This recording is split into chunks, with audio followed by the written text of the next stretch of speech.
Part 1. The Inaudible Man. Daniel had something to say. He'd had it for 37 years. Not a single thing, a lifetime of things. Opinions that formed in his mind like perfect crystals, sharp and clear and undeniably true. Ideas that could have changed meetings, shifted strategies, maybe even altered the trajectory of someone's day or career or life. Jokes that would have landed if only he'd delivered them. Compliments that died in his throat. Objections that evaporated before they reached his lips. Love that he'd felt but never fully expressed. Anger that burned inside him while his mouth formed diplomatic, harmless, forgettable words. Every time he opened his mouth, the words that came out were smaller than the ones inside him. Smaller, softer, easier to ignore. And the world, as it tends to do, ignored him accordingly.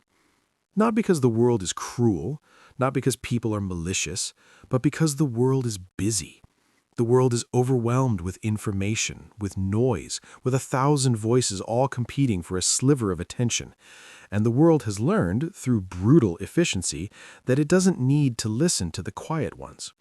The quiet ones will survive without being heard.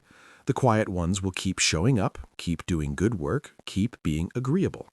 The world can afford to overlook them. So it does. Day after day, meeting after meeting, year after year. Daniel sat in rooms full of people who talked over him, past him, through him. He watched his ideas take flight in someone else's mouth. He watched colleagues get promoted, not because they were smarter, not because they worked harder, but because when they spoke, people listened. Something in their voices said, "I matter. What I'm saying matters. You should stop what you're doing and pay attention." Daniel's voice said something else entirely. His voice said, "I'm not sure this is important." His voice said, "Feel free to interrupt." His voice said, "I'm used to being ignored, so go ahead, I'll wait." And everyone did. They went ahead, they interrupted, they ignored.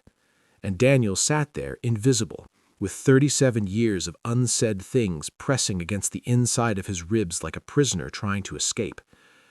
This is the story of what happened when Daniel finally stopped waiting to be heard and learned, at 47, how to speak like he mattered. It nearly killed him. But that's getting ahead of the story. Let's start at the beginning, or rather at the end of the beginning.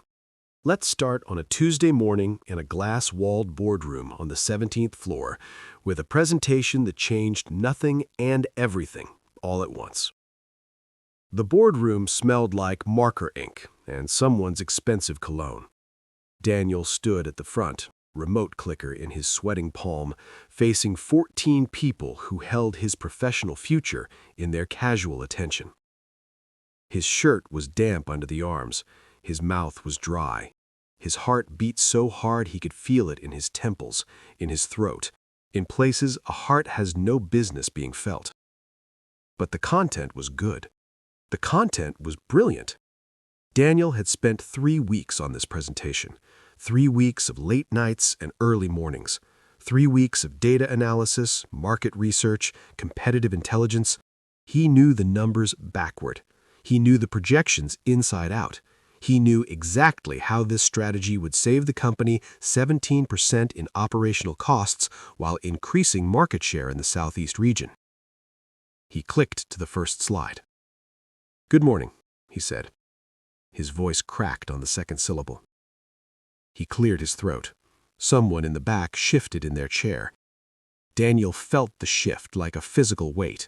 They were already losing patience, already deciding this wasn't worth their full attention. He rushed forward. So we've been looking at the quarterly data, and, well, basically what we found was," he swallowed, clicked too early, had to go back. "Sorry, Okay, so this slide shows..." He was losing them.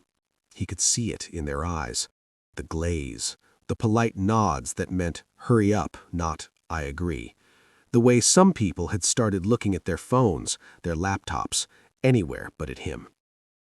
Daniel's voice got faster, higher, tighter. He forgot the third point. He stumbled over the 5th slide. He said 17 times in 12 minutes. He would count later, in the shower, replaying the horror like a video he couldn't stop watching. And then he was done. Silence. 14 people looked at him. No one spoke. The silence stretched, elastic and agonizing, and Daniel stood there with his damp shirt and his cracked voice and his brilliant idea that had just died of exposure. Then Tom spoke. Tom, who sat 3 seats down, who hadn't prepared anything, who'd been scrolling through email through most of the presentation.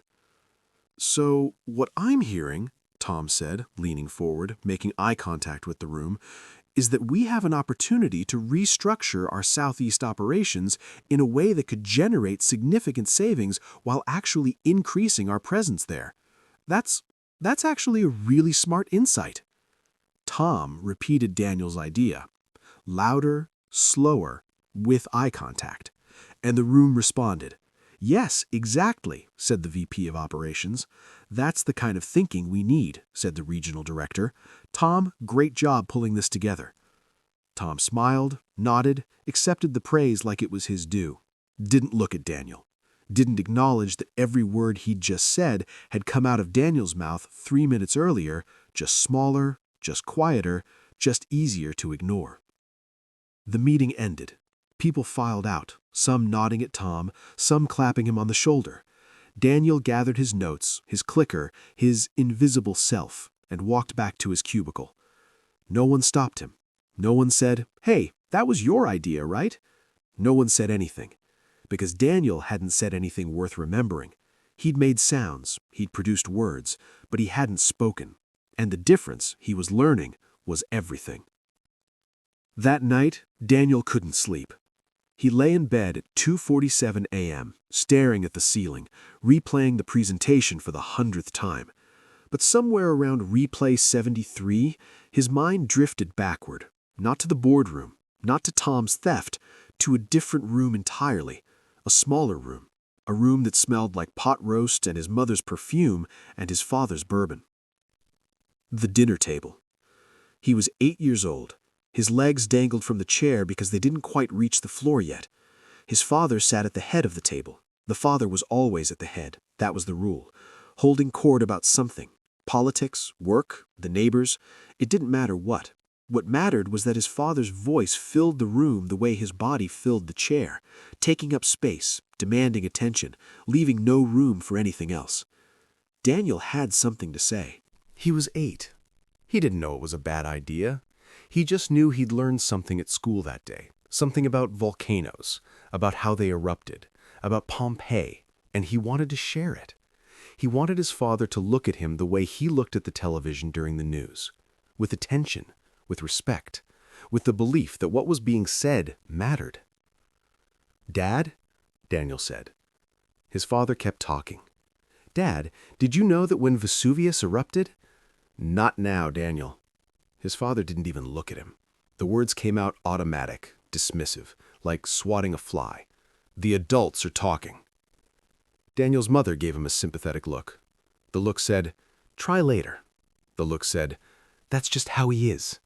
The look said, "Don't make waves." Daniel tried later. "Dinner was good," he said when there was a pause. "A small thing, a safe thing." His father glanced at him, then back at his plate. Daniel tried again, braver this time. "I got an A on my science project." "Good for you." Still not looking, still not listening. The words landed on Daniel like coins thrown to a beggar, technically received, but carrying no warmth, no acknowledgement of the person on the other end. By age 18, Daniel had learned something profound and terrible. His voice, in the literal sense, worked fine. He could order food. He could answer questions in class. He could have functional conversations about functional things. But his real voice, the one that held his opinions, his desires, his anger, his love, that voice had learned to stay silent. That voice had learned that speaking meant pain. That voice had learned that the world doesn't want to hear from people like him. So it stopped trying. And the voice that remained, the functional one, the transactional one, the one that said, "Pass the salt," and "Here's my report," and "I'm fine, thanks, how are you?" That voice was a ghost. a placeholder, a whisper where a shout should be. Daniel carried that whisper into adulthood, into college, into his first job, into every meeting, every conversation, every relationship. He carried it like a man carries a broken leg that never quite healed, limping through life, always in pain, never understanding why walking was so much harder for him than everyone else. Here's the cruel joke the universe played on Daniel. Despite his voice, or maybe because of it, he was good at his job. Really good. He caught errors no one else noticed. He saw connections no one else made. He solved problems that stumped everyone else, then handed the solutions over so quietly that people often forgot who'd solved them. His work was flawless. His analysis was sharp. His recommendations, when anyone bothered to listen, were almost always right. So they promoted him, again and again. Not because he was a leader. He wasn't, not yet, but because competence in a world of mediocrity is impossible to ignore. You can overlook the quiet ones only until their work becomes essential. Then you have no choice but to acknowledge them. So Daniel rose. From analyst to senior analyst, from senior analyst to associate, from associate to manager. Each promotion came with a conversation that went something like this: "Daniel, your work is exceptional. We want to give you more responsibility." "Thank you. Just one thing, you're going to need to speak up more. Lead meetings, present to stakeholders, be visible." "I understand." "Can you do that?" "Yes." And he meant it every time. He meant it the way an alcoholic means it when they swear they'll stop drinking. He meant it with his whole heart, with genuine intention, with the absolute belief that this time would be different. And then the meeting would come, and his voice would shrink. And he'd watch someone else, someone louder, someone more confident, someone who hadn't learned at age 8 that speaking meant pain. He'd watch them take his ideas and run with them, get credit for them, get promoted past him while he stayed in place, competent and invisible, the best worker no one could remember. By age 47, Daniel was trapped in the cruelest prison of all. He was successful enough to be noticed. He was quiet enough to be overlooked. He was competent enough to be valuable. He was invisible enough to be forgotten. His career was a series of almosts. Almost got that promotion. Almost led that project. Almost got the credit. Almost, almost, almost. A life of almosts, built on a foundation of unsaid things and unheard words. He had friends, he had relationships, he had a life that looked, from the outside, completely normal, but inside the pressure was building. The 8-year-old boy was still there, volcano fact in hand, waiting for someone to say, "Tell me more." And after 39 years of waiting, that boy was getting desperate. Something had to give. It happened on a Thursday. 3 weeks after the presentation that changed nothing. 2 weeks after Tom got promoted to the position Daniel had been promised. 1 week after Daniel stopped being able to sleep through the night. Elena called him into her office. Elena was his manager. She'd been his manager for 3 years. She was good at her job. Fair, direct, invested in her people's success. She wasn't the problem. She was, in fact, about to become the solution, though Daniel wouldn't realize it for months. "Close the door," she said. Daniel closed it, sat down. His heart was already pounding because doors closing in managers' offices never meant good news. Elena looked at him for a long moment. Not cruelly, just looking, like she was trying to decide how to say something she knew would hurt. "Daniel," she said finally, "I'm going to tell you something, and I need you to hear it. Not defend against it, not explain it away, just hear it." He nodded. His mouth was dry. "You're brilliant," she said. "You're the smartest person on my team. Your analysis is always right. Your solutions are always elegant. You see things no one else sees." She paused. "But Daniel, brilliance you can't hear might as well not exist." The words landed like stones in his chest. "You have ideas that could change this company. I know you do. I see them in your reports, in your emails, in the notes you send after meetings. But here's the thing. People don't read reports. They don't remember emails. They remember voices. They remember the person who stood in front of them and said something that mattered in a way that made them feel it." Daniel wanted to speak. wanted to explain, wanted to tell her about the dinner table, about his father, about the 39 years of practice he'd had in being quiet. But his throat closed. His voice wouldn't come. Elena leaned forward. "I'm not saying this to be cruel. I'm saying it because you're 47 years old and you have 20 years of career left, and I don't want to watch you spend those 20 years being invisible. You deserve to be heard, but deserving isn't enough. You have to become someone who can be heard, and right now, you're not that person." She sat back. "I've scheduled you for a presentation to the executive committee in 6 weeks. It's the biggest opportunity of your career. If you nail it, you're on the fast track to director. If you don't," she shrugged, "you'll stay exactly where you are. Competent, invisible, forgotten." Daniel walked out of her office in a daze. Back at his desk, he stared at his computer screen. The numbers blurred, the emails piled up. His mind was somewhere else entirely, at a dinner table 39 years ago, holding a volcano fact and waiting to be heard. That night, Daniel sat alone in his apartment. He didn't turn on the TV, didn't make dinner, didn't do anything except sit on his couch in the dark, feeling the weight of 39 years of unsaid things pressing against his ribs. At 11:47 p.m., he pulled out his phone. His thumbs hovered over the keyboard. He didn't know what he was looking for. A miracle, a solution, someone to tell him it wasn't too late. He typed, "How to speak with authority." He scrolled through results, articles, videos, courses, all promising the same thing: techniques, tips, tricks to sound more confident. Then he saw it. A book. Not new, not a bestseller, just there. The title made his chest tighten. How to Speak with Authority, Even If You're Not Confident. Daniel stared at the screen. He didn't believe in signs. He didn't believe the universe sent messages, but something about that title, the specificity of it, the way it named exactly what he felt, made him click. He read the description. Most people think authority is something you project. They're wrong. Authority is something you embody. It's not about volume, vocabulary, or technique. It's about becoming the kind of person whose voice matters, not because of what you say, but because of who you are when you say it. Daniel bought the book without thinking, not because he believed it would work, not because he had any hope left, but because he was 47 years old, invisible in a world that only heard the loud, and he was out of options. The book arrived 2 days later. He held it in his hands, a physical object, real and solid, and wondered if this was desperation or destiny. He didn't know yet that the book wouldn't save him, that nothing outside himself could save him, that the voice he was looking for wasn't in those pages, but behind them, waiting for him to stop hiding long enough to find it. He didn't know any of that yet. All he knew was that on a Thursday night, in a quiet apartment, with 39 years of silence pressing against his ribs, Daniel opened to page 1 and began. The first line of the book read, "You've been practicing the wrong thing your entire life. You've been practicing what to say.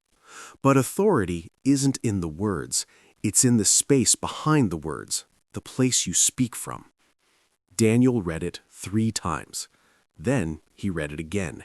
And for the first time in 39 years, the 8-year-old boy inside him put down his volcano fact and listened, because someone was finally saying something that mattered.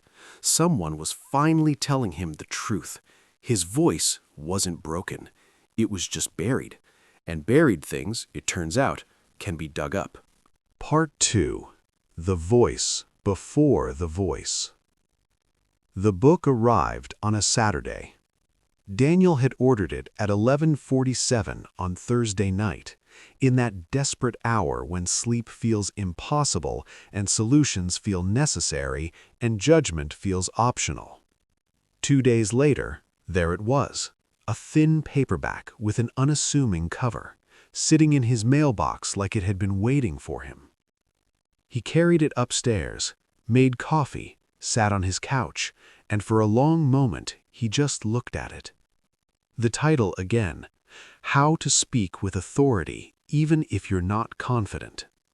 The words felt like they were written specifically for him, not in a magical way. He didn't believe in that, but in the way that certain products are designed for certain problems. This book was designed for his problem, the problem of being brilliant and invisible. The problem of having ideas that died in his throat. The problem of watching Tom get promoted while he stayed exactly where he was. He opened to page 1.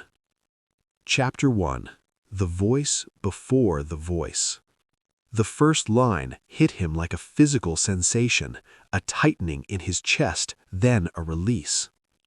You've been practicing the wrong thing your entire life. He read it again. You've been practicing the wrong thing your entire life. You've been practicing what to say. You've been rehearsing arguments, memorizing data, crafting the perfect turn of phrase. You've been preparing for conversations like they're performances, like the goal is to deliver your lines flawlessly so the audience will applaud.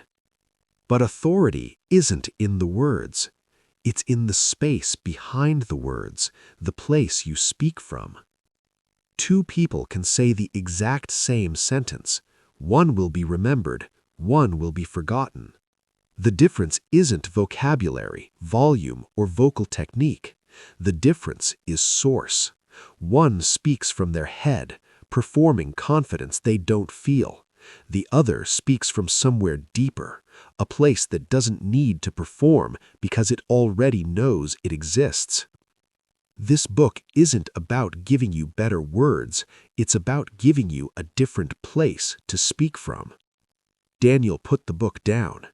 He looked around his apartment, the same apartment he'd lived in for 8 years, the same couch, the same coffee table, the same view of the same buildings. Everything looked exactly the same, but something inside him had shifted just slightly, like a tectonic plate moving millimeters beneath the surface of his life. He picked the book back up. The next section was titled The Source, Not the Sound, and it began with a story. There was once a master luthier named Antonio. For 60 years, Antonio had built violins in a small shop in Cremona, Italy, the same city where Stradivari had worked his magic 3 centuries earlier. Antonio's violins were famous, not just famous, revered. Musicians traveled from around the world to commission instruments from him, waiting years for their turn, paying sums that could buy houses. One day, a young musician came to Antonio with a question. "Master," he said, "I don't understand. Your violins look like other violins. The wood is the same, maple and spruce, like everyone uses. The shape is the same, the curves, the F-holes, the scroll, the strings are the same. So why do yours sound different? What's your secret?" Antonio said nothing.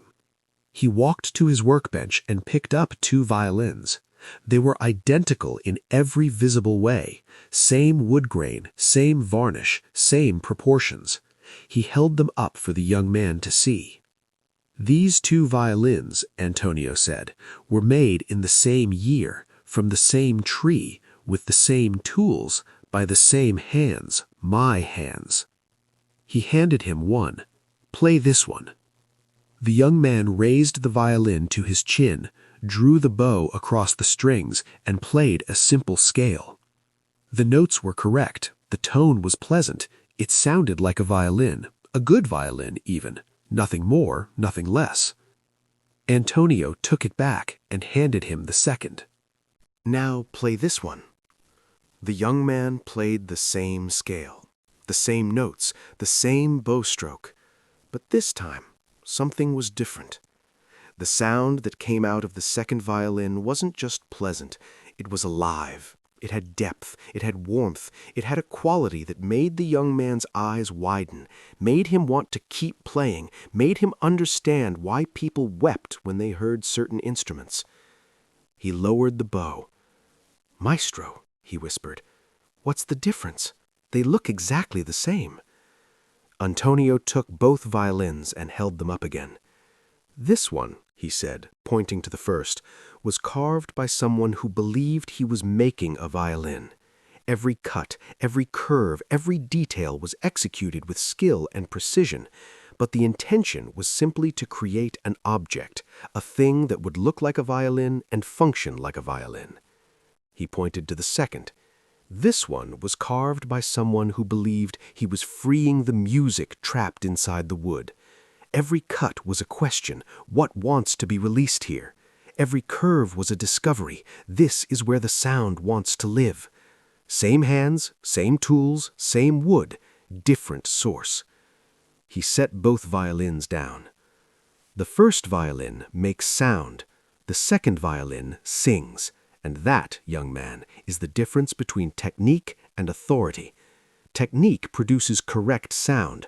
Authority produces music that moves people. You can't learn authority from a book of rules. You can only find it by discovering what you're actually releasing when you speak.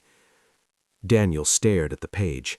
He thought about every presentation he'd ever given, every meeting, every conversation where he'd rehearsed his points, memorized his data, prepared his perfect phrases. He'd been building violins his whole life, beautiful, precise, technically flawless instruments that produced correct sound. But no one ever cried when he played. No one ever leaned forward and thought, I need to hear what comes next. He'd been so focused on what to say that he'd never asked the deeper question, where am I saying it from? The book continued. Most people spend their lives trying to improve their instrument, their vocabulary, their vocal quality, their confidence. But the instrument isn't the problem. The problem is that you're playing from the wrong place. You're playing from your head, the part of you that calculates, performs, worries about judgment. And the head, for all its intelligence, cannot produce authority. Authority comes from somewhere else, somewhere deeper, somewhere you've forgotten how to access. The first step isn't learning new techniques, it's learning to come home to yourself, to the place behind your thoughts, beneath your anxiety, before your performance. The voice before the voice. Daniel didn't understand what that meant, not yet, but something in him, the 8-year-old boy maybe, still holding his volcano fact, something in him leaned forward and listened. The book's first exercise was so simple it felt stupid. Daniel read the instructions 3 times, certain he was missing something. Exercise 1. The grounding. Stand up. Place your feet hip-width apart. Feel the floor beneath your feet. That's it. Do this for 5 minutes. He actually laughed, a short, humorless laugh, the kind you make when you've paid money for something and suspect you've been scammed.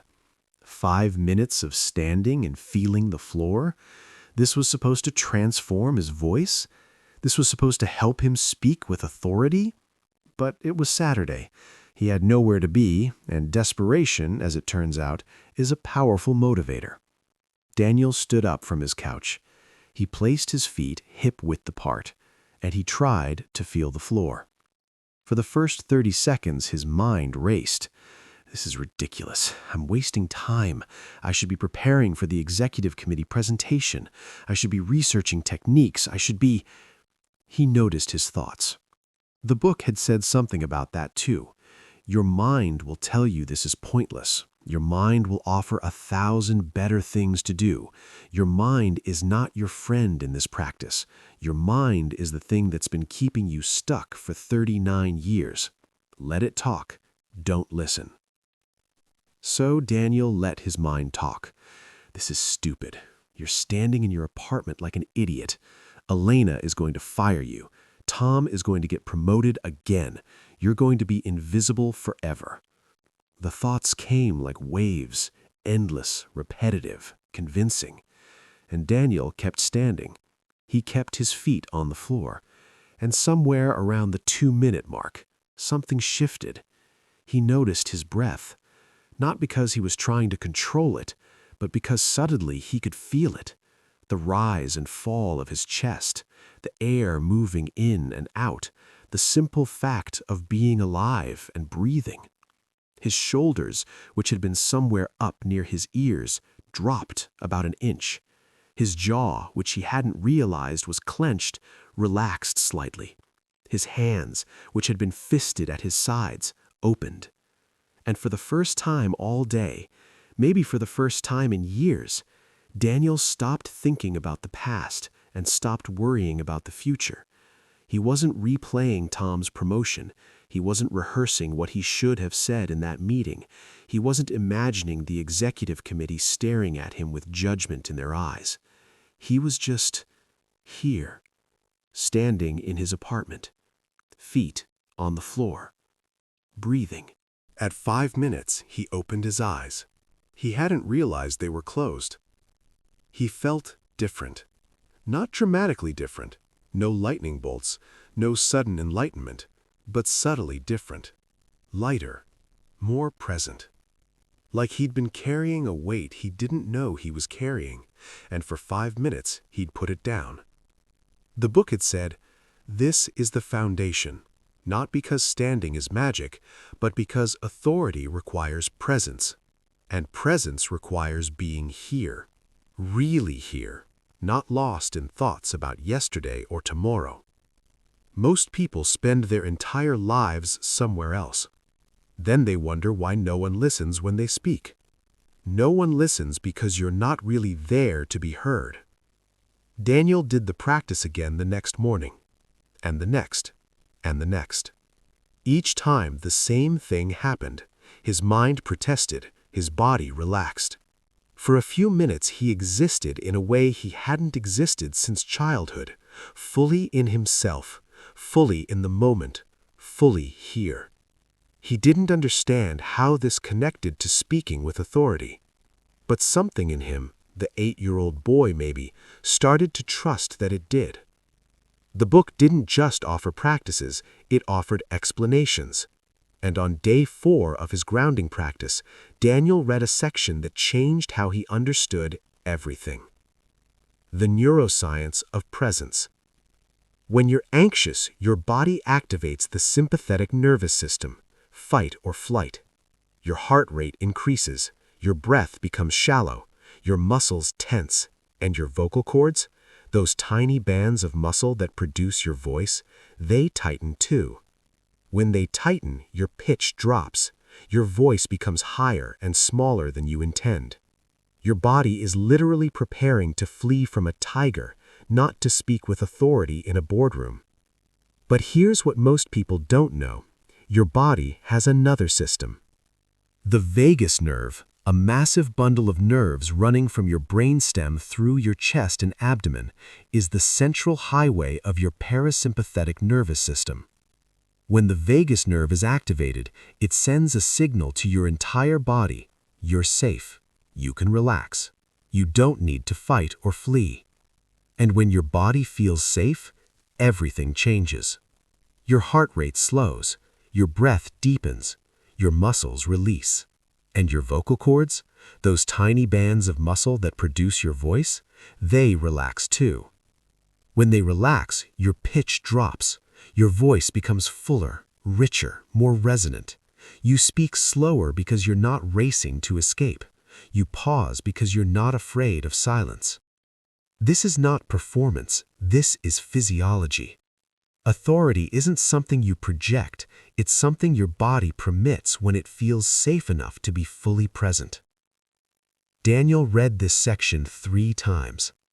All those years, he'd been trying to act confident, trying to sound authoritative, trying to perform like he belonged in rooms where he felt like an imposter.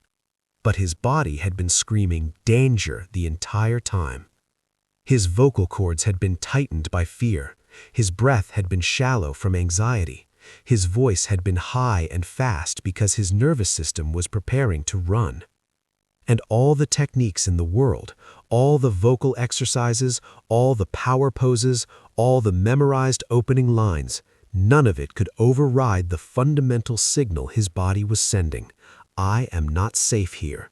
I need to disappear. The grounding practice wasn't about standing. It was about sending a different signal. When Daniel stood and felt the floor, when he breathed and relaxed, when he stopped thinking and started being present, he was literally activating his vagus nerve. He was telling his body, "You're safe. You're here. There's no tiger. There's just this moment, and you're allowed to exist in it." And his body, after 39 years of waiting for permission, began to listen.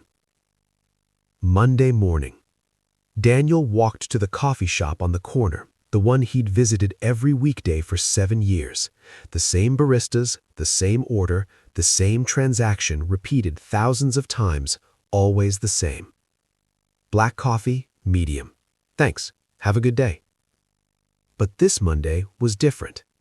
As he approached the counter, Daniel felt the familiar anxiety rising, the need to rush, the urge to get through it, to be invisible, to complete the transaction and escape. Then he remembered. Feet, floor, here. He stopped, literally stopped walking for a second, and felt his feet on the ground, felt the floor of the coffee shop beneath him. Took one breath, then another. The barista looked at him, waiting. Daniel stepped forward. "Good morning," he said. Not loud, not forceful, but present. He looked at the barista, really looked at her, not through her, and saw her, a young woman with tired eyes and a name tag that said Maya. "Black coffee, medium?" she asked. "Yes, thank you, Maya." She paused, surprised he'd used her name. Then she smiled, not the automatic service industry smile, but a real one, the kind that reaches eyes. "Coming right up." She made his coffee, handed it over, and Daniel, instead of rushing away with a mumbled thanks, stood there for one more second, felt his feet, looked at her. "Thank you," he said. "Have a good day." Maya smiled again. "You too, sir." Sir. No one had called him sir in years, not because he wasn't old enough. At 47, he definitely was, but because he'd never occupied the kind of presence that invited that word. He'd always been, "Hey," or "Next," or just the invisible man handing over cash. But this time, something was different. He wasn't confident. He didn't feel powerful. He didn't suddenly believe he could conquer the executive committee or speak like Tony Robbins, but he felt something. Something he couldn't name at first. He walked home holding his coffee, feeling the warmth through the cup, and tried to find the word. It wasn't confidence. Confidence was about believing in your abilities, and Daniel didn't believe in anything yet. It was something else. Possibility. The sense that maybe, just maybe, he wasn't broken. That the problem wasn't fundamental to who he was. That the voice he'd been searching for wasn't something he needed to build from scratch, but something already there, buried beneath 39 years of fear, waiting to be released. Like music trapped inside wood. Like the voice before the voice. Daniel got home, set down his coffee, and opened the book to the next chapter. The title? The Sound of Settling. He had no idea that the hardest part was still ahead, that the grounding was just the beginning, that the real work, the work of unlearning 40 years of silence, would require him to fail publicly and repeatedly before he could finally succeed. But for now, walking home with his coffee, feeling his feet on the ground and Maya's smile still warm in his memory, Daniel allowed himself one small thing: hope. The book's next section began with a warning. The practices in this chapter will feel like progress. They are. But progress is not transformation. Progress is preparation. The real test, the moment when you'll discover whether this work is real or just another self-help fantasy, that test is coming. And when it does, your grounding will either hold or collapse. Most people's grounding collapses. They do the exercises, they feel the shifts, they buy the hope, and then they walk into a real situation, a meeting, a conversation, a confrontation, and every lesson evaporates. Their voice shoots up, their words rush out, their presence disappears. This is not failure, this is information. The question isn't whether you'll fall back into old patterns. You will. The question is whether you'll have the courage to get back up, feel your feet, and try again. Daniel was about to find out. He closed the book, looked out his window at the city waking up, and for the first time in 39 years, he didn't feel like he was waiting for his life to start. He felt like it already had. Part 3. The Sound of Settling. Daniel prepared. For 3 days he prepared. He woke up at 5:30 each morning and did his grounding practice. Not 5 minutes, but 15. He stood in his apartment, feet hip-width apart, feeling the floor beneath him, breathing, existing. He let his mind race and his body settle. He practiced being here. Then he turned to the meeting. Tuesday at 10 a.m., weekly team sync, 12 people in a conference room, Elena running the agenda, and Daniel, for the first time in his career, was going to speak up. Not just speak, contribute, really contribute. He had an idea, a good one, a smart one, a solution to a problem the team had been wrestling with for weeks. He'd written it out, refined it, memorized the key points so he wouldn't stumble. He was ready. Tuesday came. Daniel arrived early, chose a seat at the table, not the corner, not the back, but the table, where people could see him. He placed his notebook in front of him, his water, his pen. He did the grounding right there in his chair, feet on the floor, breath, presence. I'm here, he told himself. I'm safe. I have something to say. The room filled. People shuffled in with coffee and laptops and the 1,000-yard stare of another Tuesday. Elena started the meeting. Updates, metrics, problems, the usual. Daniel waited. His heart was pounding, his mouth was dry, but he kept his feet on the floor, kept breathing, kept telling himself, I'm here, I'm safe. Then came the moment. Elena said, Okay, we still haven't solved the retention issue in the southeast region. Anyone have thoughts? Silence. Daniel's moment. He opened his mouth, and his voice, that voice, the one he'd been trying to escape, came out like a mouse fleeing a cat. I was thinking that maybe we could, restructure the approach to...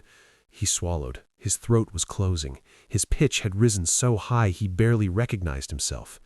The data shows that if we focused more on... He could feel them losing interest. Someone shifted in their chair. Someone else looked at their phone.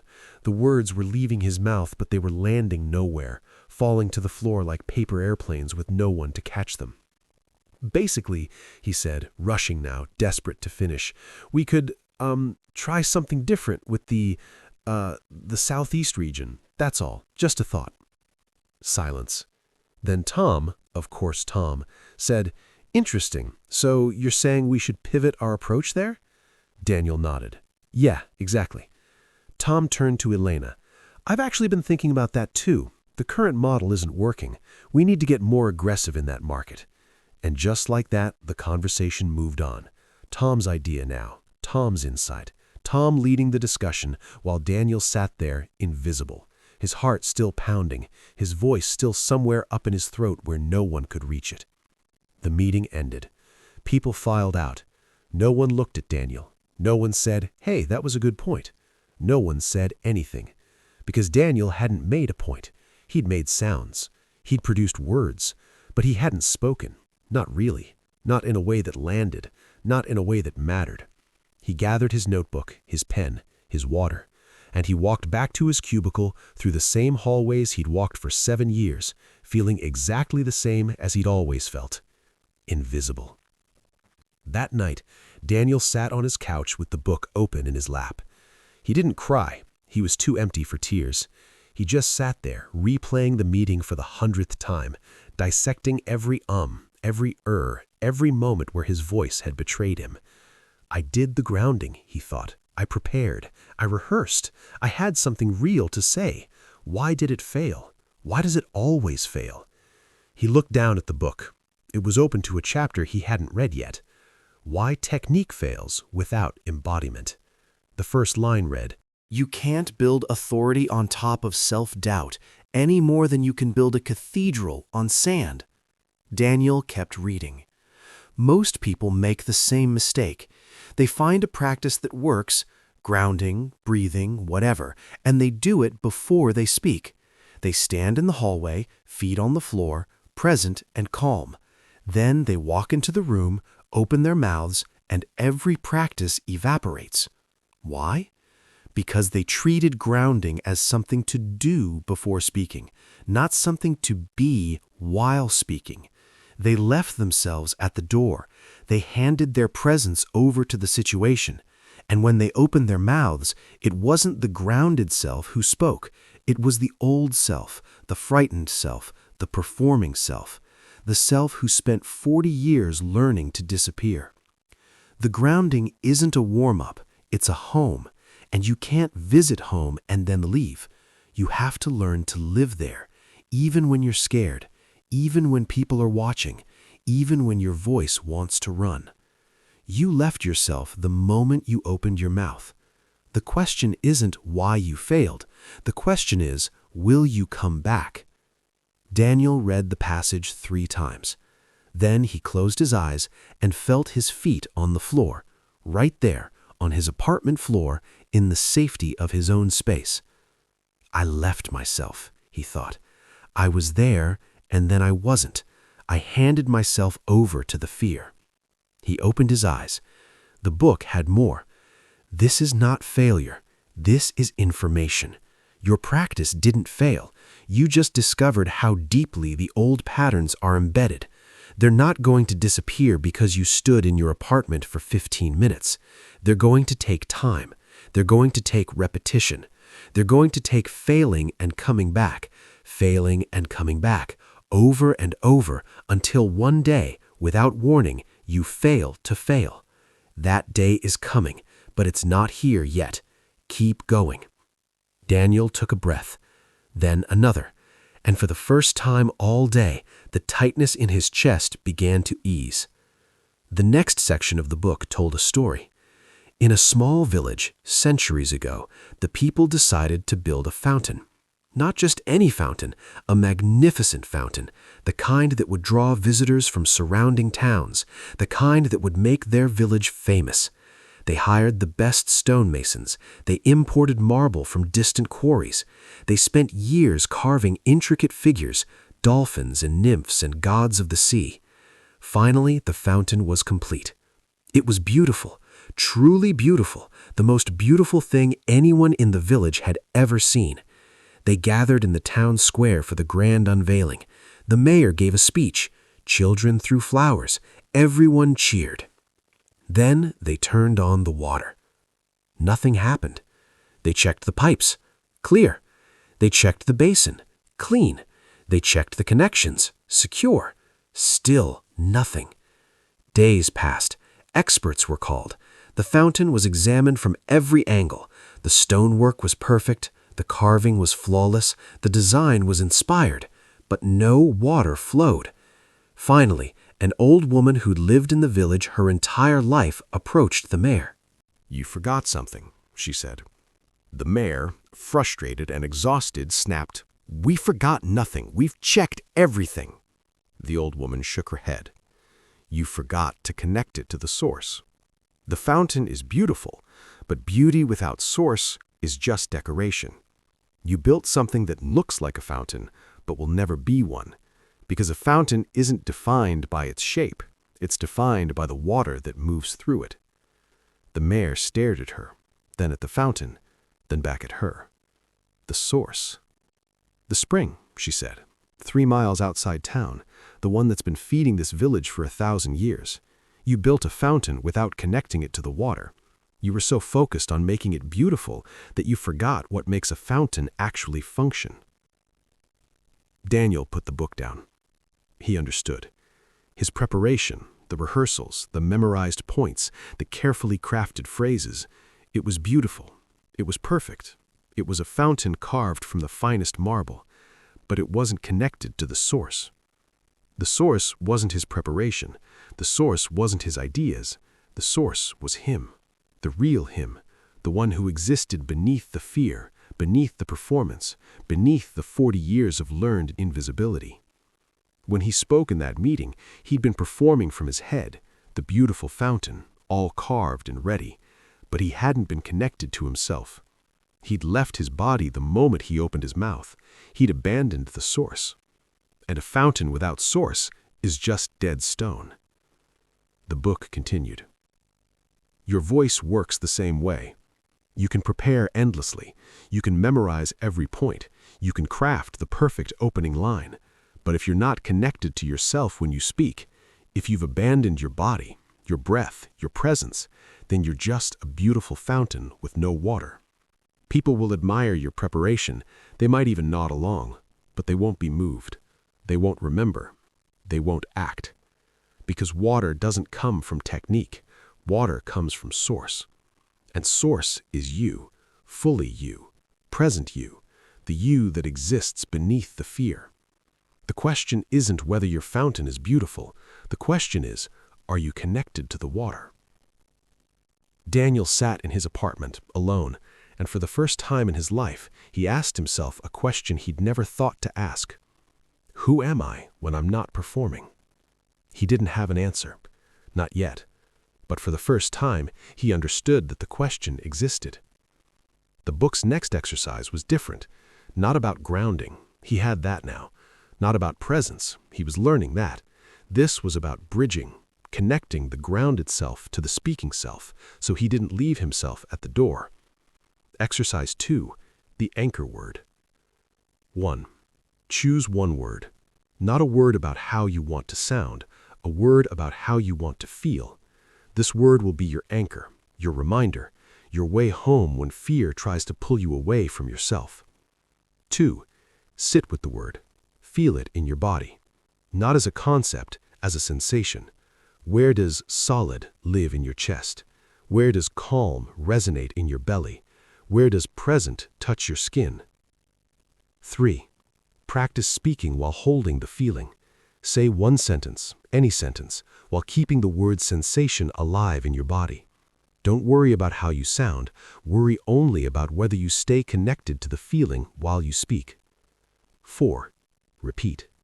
Every day, until the word becomes a doorway instead of just a word.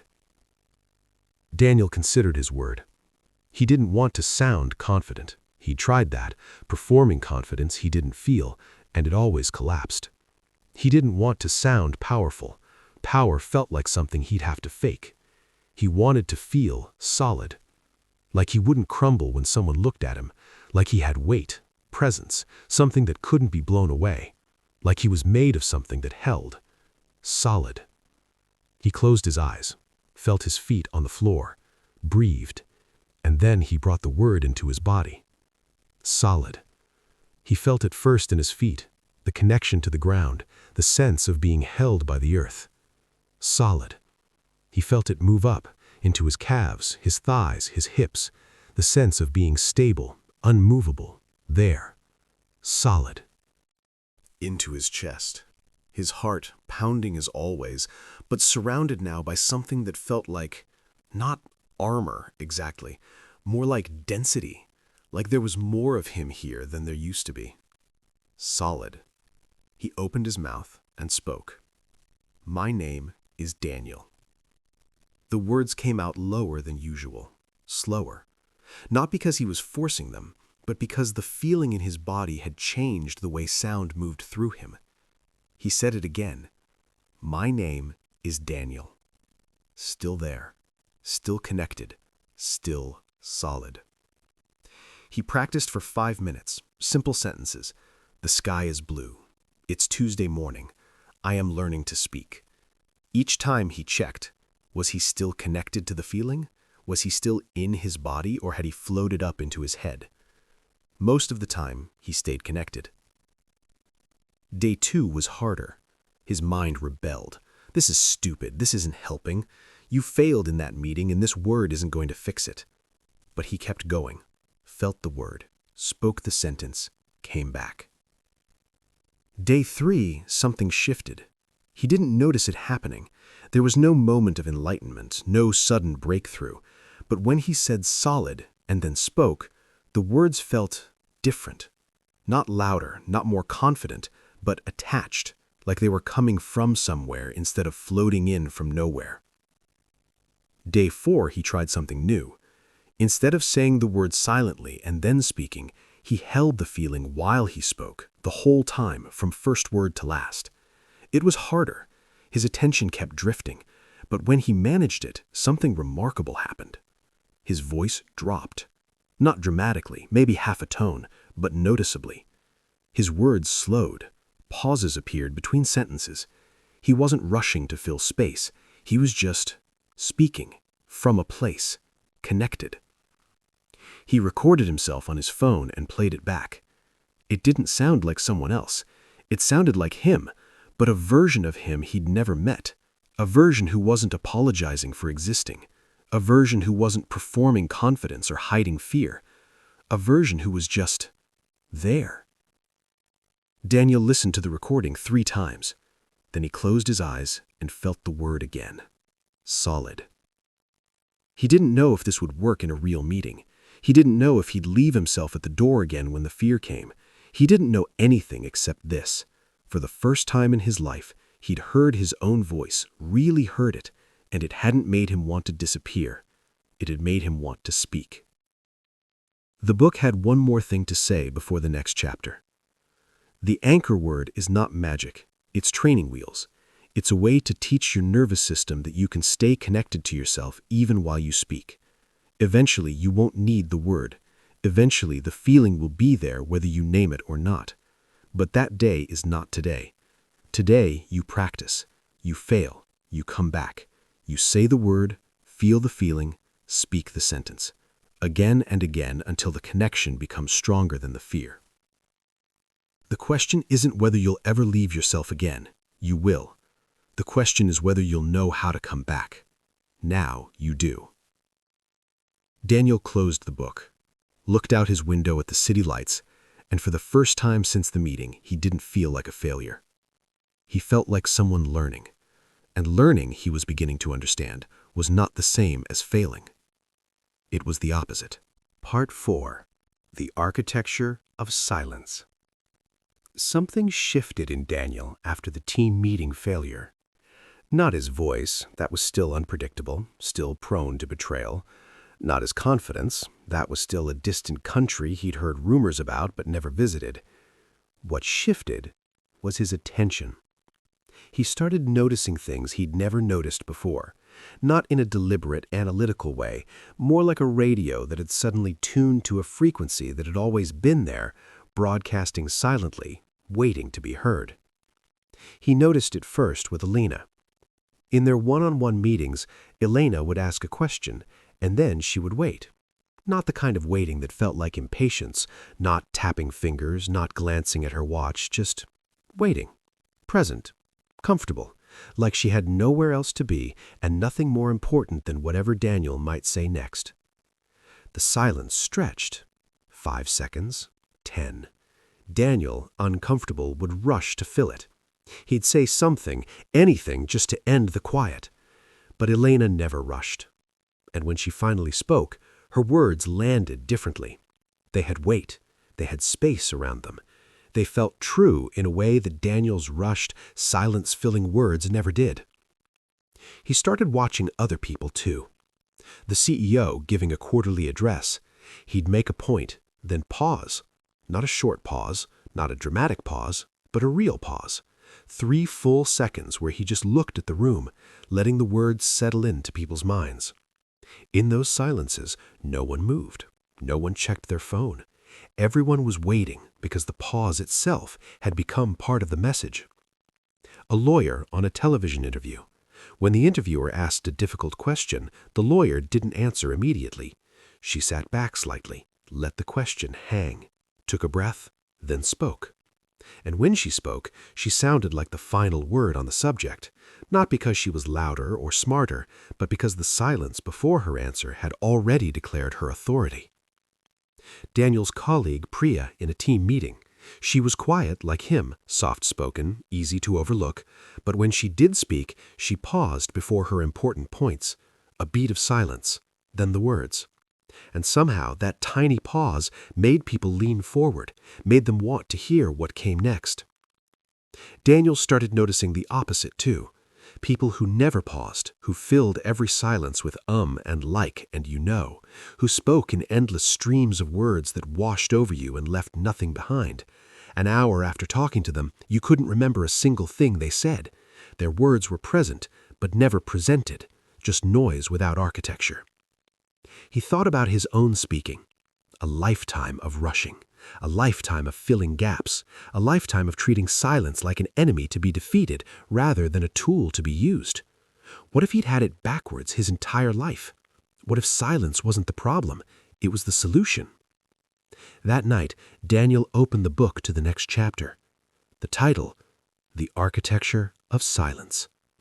He read the opening paragraph and felt like someone had reached into his chest and pulled out a thought he'd never been able to articulate.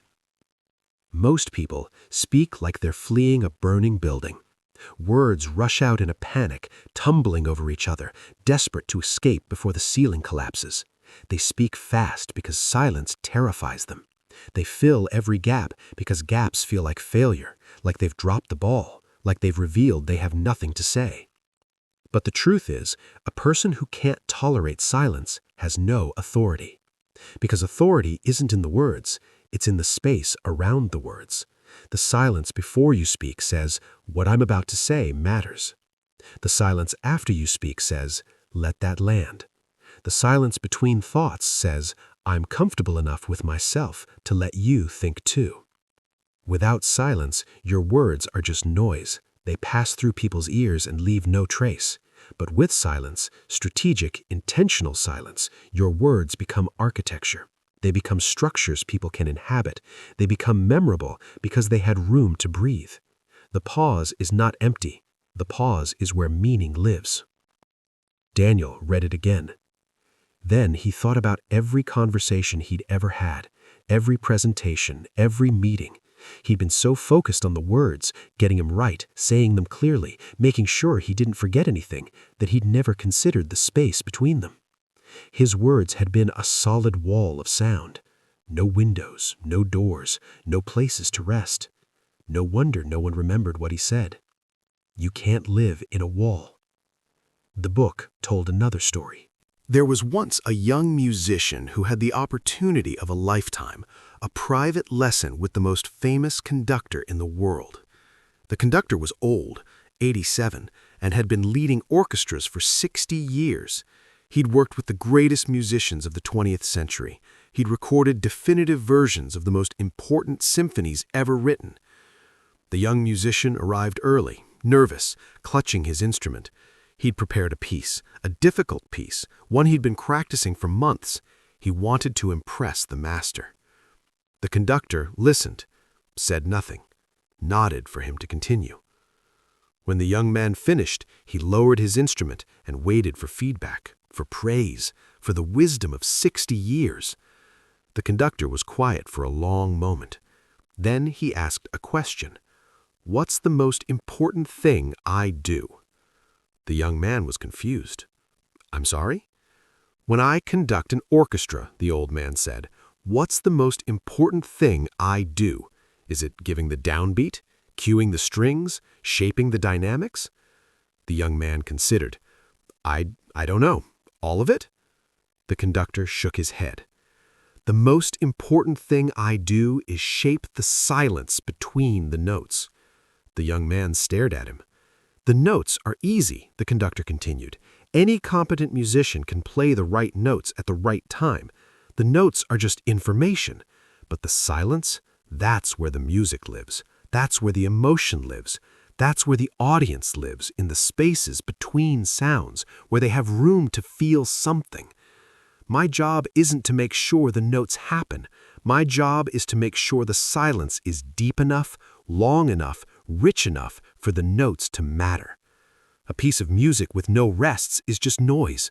A piece of music with rests, real rests, shaped rests, intentional rests, becomes something people carry with them forever. The young man looked down at his instrument. He thought about his months of practice, all those hours focused on hitting the right notes, getting the fingering correct, making sure every sound was perfect. He'd never once thought about the silence. The conductor smiled. Go home. Practice the rests. They're harder than the notes, but they're also more important. Daniel closed his eyes.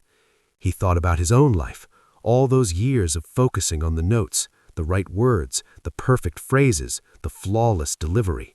He'd never once practiced the rests. He'd been playing music his whole life without realizing that music, real music, happens between the sounds. No wonder no one had ever danced to his words. The book's next exercise made Daniel physically nauseous. Exercise 3, the 3-second pause. In your next conversation, after the other person finishes speaking, count to 3 before you respond. 3 full seconds. Not 1 second, not 2, 3.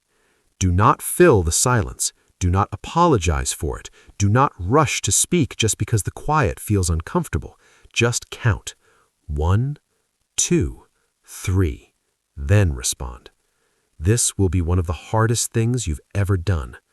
Your mind will tell you that the silence is awkward, that the other person thinks you're weird, that you're malfunctioning, that you need to say something, anything, to make the discomfort go away. Ignore your mind. Your mind doesn't understand silence. Your mind has been trained to fear it. Your mind will do anything to escape it. But your mind is wrong.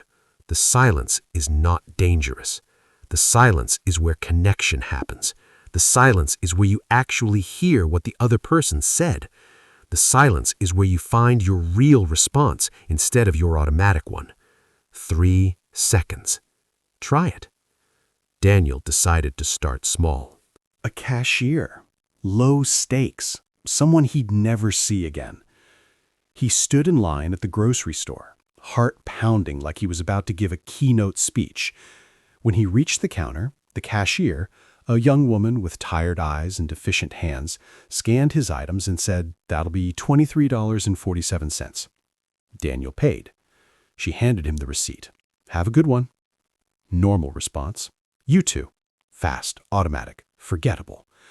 But Daniel remembered the exercise. The cashier finished speaking. Daniel said nothing. 1 second. Her hand was still extended with the receipt. She looked at him, slightly confused. 2 seconds. Daniel felt his face getting warm, felt the urge to say something, anything to end this. 2.5. "This is insane," his mind screamed. "Say something. She thinks you're having a stroke." 3 seconds. Daniel took the receipt, looked at her, and said slowly, "Thank you. I hope your shift goes quickly. It looks like you've been busy." The cashier's expression changed. The automatic service smile became something real. "Yeah, it's been a day. Thanks. You too." Daniel walked out of the store feeling like he'd just run a marathon. 3 seconds. That's all it was. 3 seconds of silence, then a genuine response instead of an automatic one. He tried it again at the coffee shop with Maya. "Medium black coffee, right?" she asked. "Actually," Daniel said, "I think I'll try something different today. What do you recommend?" Maya's eyebrows went up. In 7 years, Daniel had never deviated from his order. Ever. "Well," she said, "the cold brew's really good. Or if you want something warm, the Ethiopian pour-over is amazing. It's got these blueberry notes that—" She talked for a full minute about coffee, genuinely enthusiastic, clearly delighted to be asked. When she finished, Daniel paused. 1 second. 2. 3. "That sounds perfect. I'll try the Ethiopian pour-over." Maya smiled as she made it. Not the service smile, the real one. "Here you go. First one's on me, since you finally decided to live a little." Daniel laughed. Actually laughed. In public. He took his coffee and walked home feeling something he couldn't name. It wasn't confidence. It wasn't authority. It was something simpler and rarer. It was connection. He'd actually heard Maya. He'd actually responded. And in between, there had been silence. 3 seconds of it that made everything else possible. That night, Daniel sat with the book and tried to understand why 3 seconds of silence had felt so terrifying. He'd faced boardrooms. He'd handled impossible deadlines. He'd survived his father's dismissal and Tom's theft and a lifetime of being overlooked. But 3 seconds of silence with a cashier had nearly broken him. Why? The book had an answer. Your rushing isn't speed. It's fear. Fear that if you don't fill the silence immediately, someone else will. Fear that the pause will reveal you have nothing to say. Fear that the quiet will expose you as empty, as imposter, as someone who doesn't belong in this conversation. But here's what you don't understand. The silence does expose you. It exposes exactly what you're afraid of, that you're not enough. But it also exposes something else, that the fear is wrong. When you pause, really pause, 3 full seconds, and then speak, something remarkable happens. You don't sound empty. You sound thoughtful.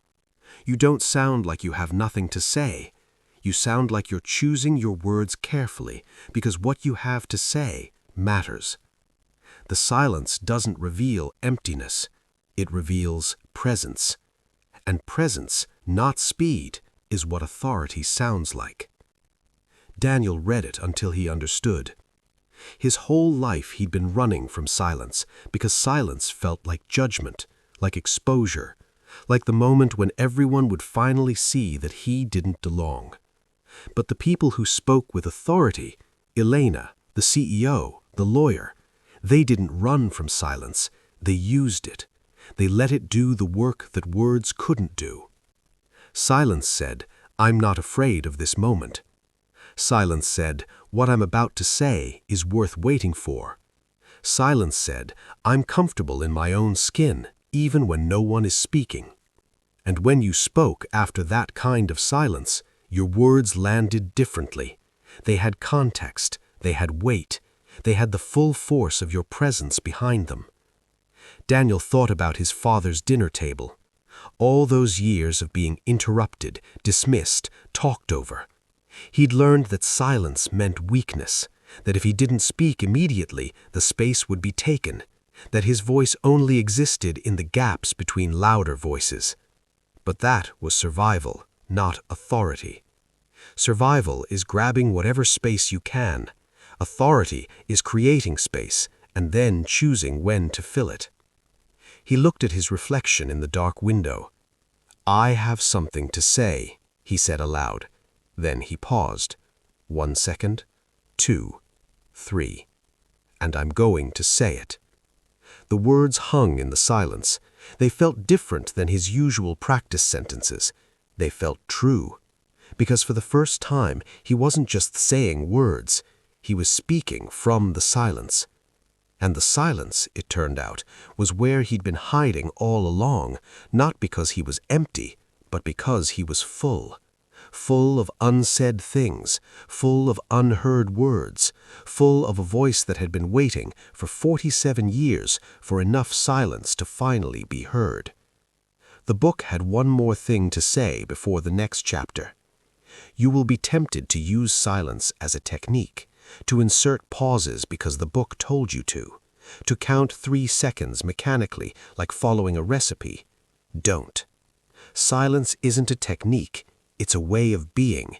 It's the willingness to let the moment breathe, not because you're performing, but because you're finally present enough to let the moment be what it is. When you speak from that place, people won't just hear you, they'll feel you. And feeling, not hearing, is what they'll remember. Now comes the hard part. Because silence in conversation with strangers is one thing. Silence with the people who've known you your whole life, the ones who expect you to be quiet, who've built their entire understanding of you around your invisibility, that's something else entirely. That's where the real test begins. Daniel didn't know it yet, but the next chapter would take him back to the place where his silence began. Back to his father, back to the dinner table, back to the voice he'd abandoned at 19 and never found the courage to reclaim. And that journey, the hardest one yet, would require more than grounding, more than anchor words, more than 3-second pauses. It would require something Daniel had never given himself permission to have. A voice that could speak to the people who taught him to be silent. Part 5. The Voice That Broke. It happened on a Wednesday. Daniel was at work, staring at a spreadsheet when his phone vibrated. His mother's name on the screen. Unusual, She never called during work hours. Never. He stepped into the hallway. "Mom?" Her voice was different, thinner, older. "Daniel, honey, it's your father." The words that followed were clinical, efficient, the way people speak when they're holding themselves together by sheer force of will. Heart attack, ambulance, surgery, intensive care. Words that should have meaning but don't. Not really, not when they're about your father. "Where?" Daniel asked. "Memorial. Same hospital where you were born." Daniel was born 47 years ago, in a small town 8 hours away. A town he'd left at 19 and never really returned to. A town that held a house, a dinner table, a father who taught him more about silence than any book ever could. "I'm coming," he said. He told Elena. She didn't ask questions, just nodded and said, "Go. Take all the time you need."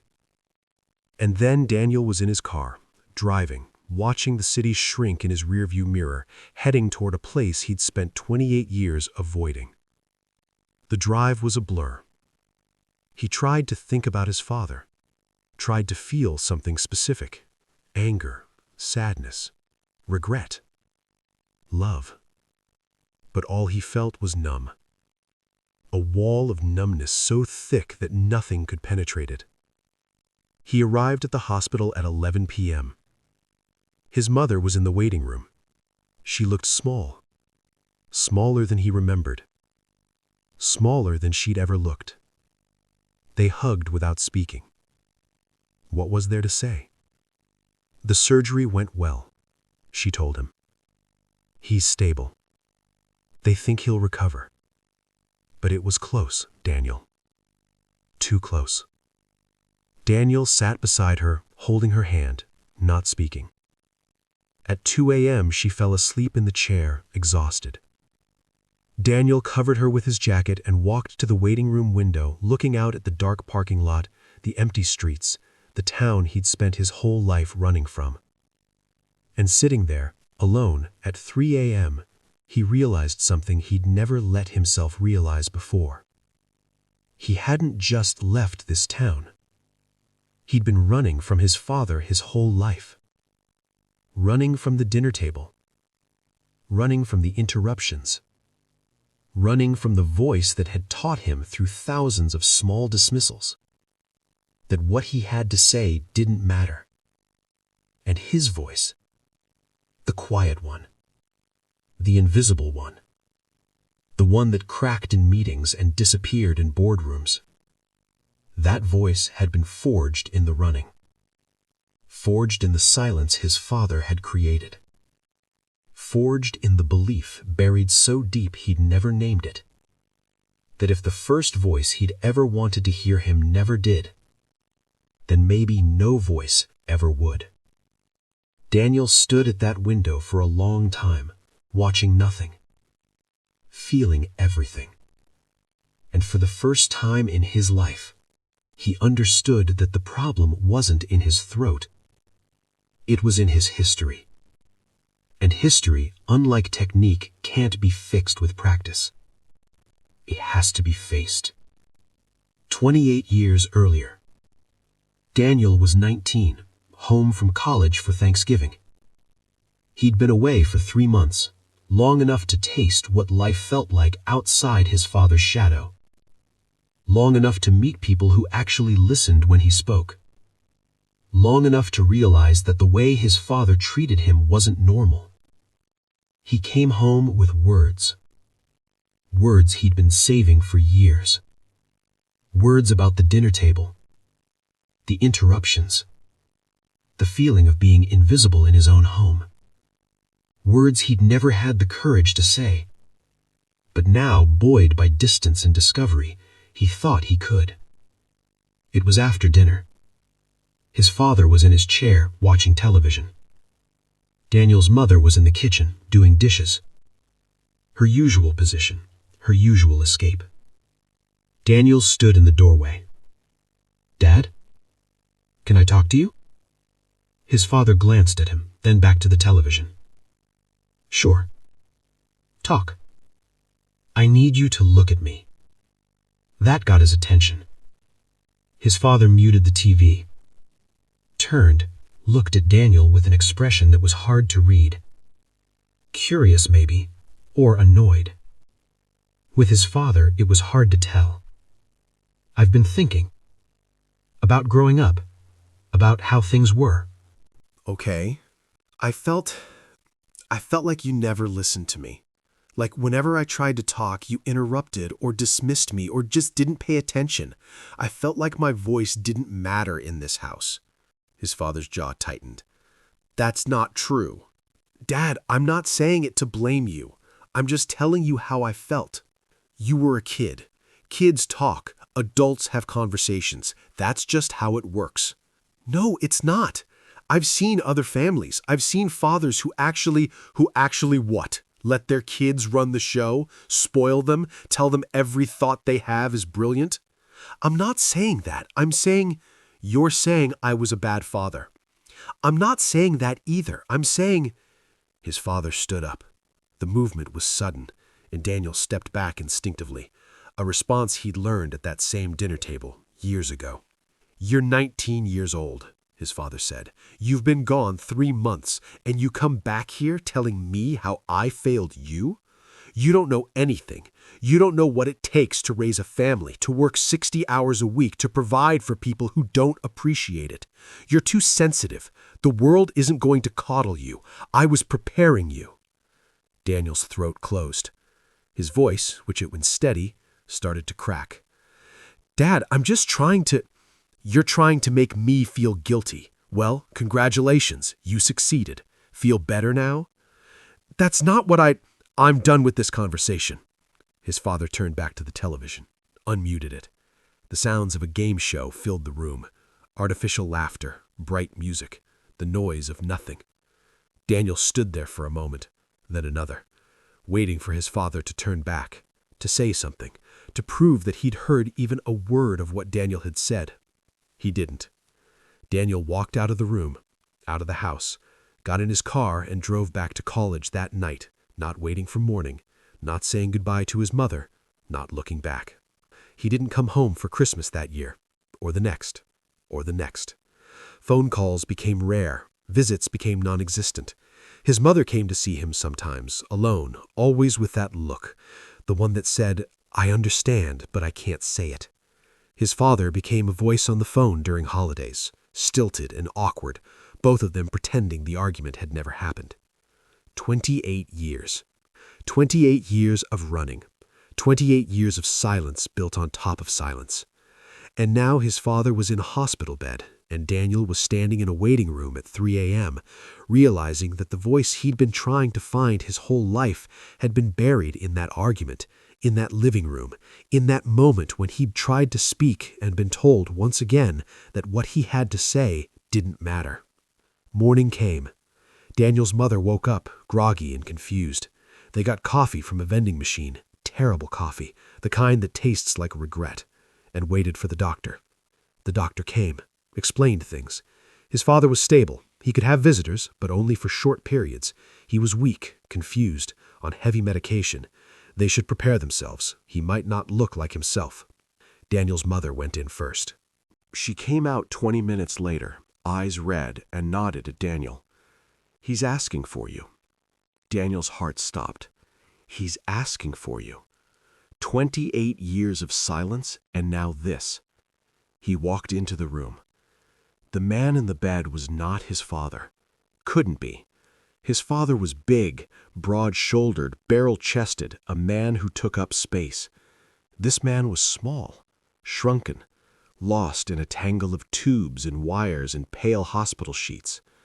Oxygen tubes in his nose, an IV in his arm, machines beeping rhythms Daniel didn't understand. And his face, that face, the one that had loomed so large in Daniel's memory, was gray, wrinkled, old. Daniel sat in the chair beside the bed. For a long time he just sat there, not speaking, not thinking, just being present in a way he'd never been present with this man. His father's eyes opened. For a moment they were unfocused, looking at nothing, seeing nothing. Then they found Daniel, found him and held him. Neither spoke. The silence stretched. 5 seconds. 10. 30. A minute. Daniel didn't rush to fill it. For once he let it be. Then his father spoke. His voice was thin, nothing like the voice that had filled dinner tables and silenced rooms. It was the voice of someone who'd been reminded, suddenly and brutally, that he was not the biggest thing in the universe. "You were always so quiet," his father said. "I felt the words like a physical blow. I thought you had nothing to say. All those years, all that silence, all that invisible suffering, and his father had misinterpreted it completely. He hadn't seen a boy being silenced, he'd seen a boy with nothing to say. Daniel's throat closed, his eyes burned. The 8-year-old, the 12-year-old, the 19-year-old, all of them were in that room, all of them wanting to speak, all of them waiting to be heard. And for a moment, the old pattern took over. Daniel opened his mouth to say nothing, to nod, to accept the interpretation and disappear again. But something stopped him. Maybe it was the book. Maybe it was the grounding. Maybe it was the 3-second pauses, the anchor word, the 47 years of unsaid things pressing against his ribs like a prisoner trying to escape. Maybe it was just time. Daniel closed his eyes, felt his feet on the floor, hospital floor, cold and sterile, but floor nonetheless. Felt the word in his chest, solid. He opened his eyes, looked at his father, and spoke. Daniel didn't plan what he said next. The words came from somewhere deeper than planning, from that place the book had been trying to teach him to access, the place behind the words, the source. "Dad, I need to tell you something, and I need you to just listen, not respond, not explain, not defend, just listen." His father blinked, said nothing. "I wasn't quiet because I had nothing to say." His voice was steady, lower than usual, slower. "I was quiet because you never let me finish. Every time I tried to speak, you interrupted. Every time I had something to say, you had something more important. Every time I wanted to be heard, you showed me that what I wanted didn't matter." His father's eyes widened slightly. His mouth opened, to interrupt, probably, to defend, to explain. Daniel held up a hand. "You promised to listen. Just listen." His father closed his mouth. "I spent 30 years believing my voice didn't matter because the first voice I ever wanted to hear me, yours, never did. I carried that into every meeting, every conversation, every relationship. I became invisible because you made me invisible. Not on purpose, maybe, not maliciously, but effectively." His voice didn't crack. It held. "I tried to tell you once, 28 years ago, after Thanksgiving. I came to you with words I'd been saving my whole life, and you dismissed me. You told me I was too sensitive. You told me the world wouldn't coddle me. You told me I was preparing me." A tear ran down his father's face. "But you weren't preparing me, Dad. You were breaking me.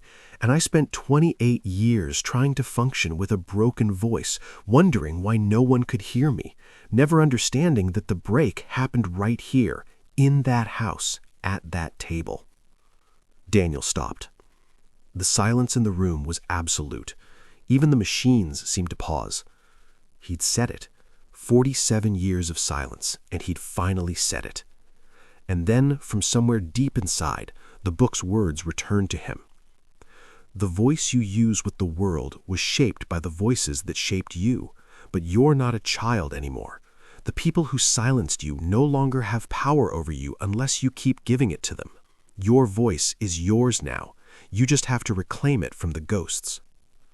Daniel looked at his father, the ghost who'd haunted every word he'd ever spoken. And for the first time, he didn't feel like a victim.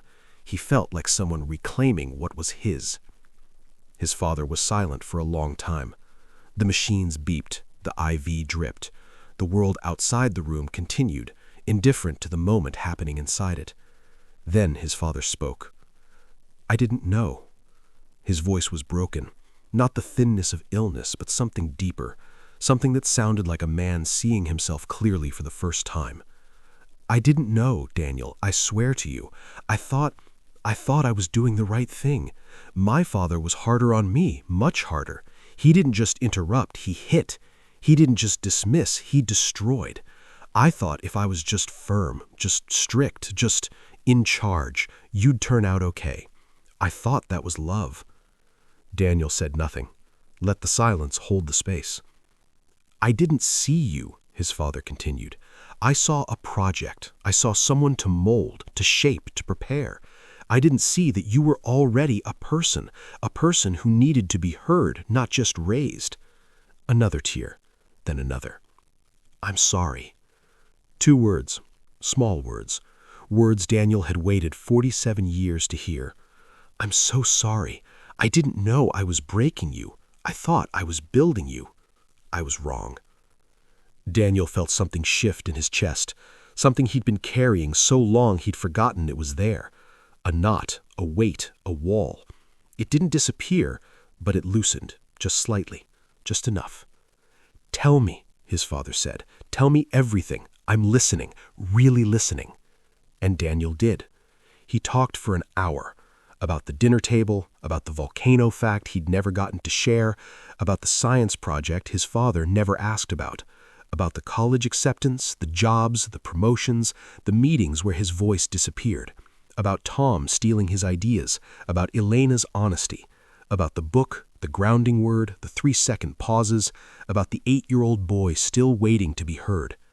His father listened, didn't interrupt, didn't defend, didn't explain, just listened, tears running down his face, holding Daniel's hand with the one that still worked.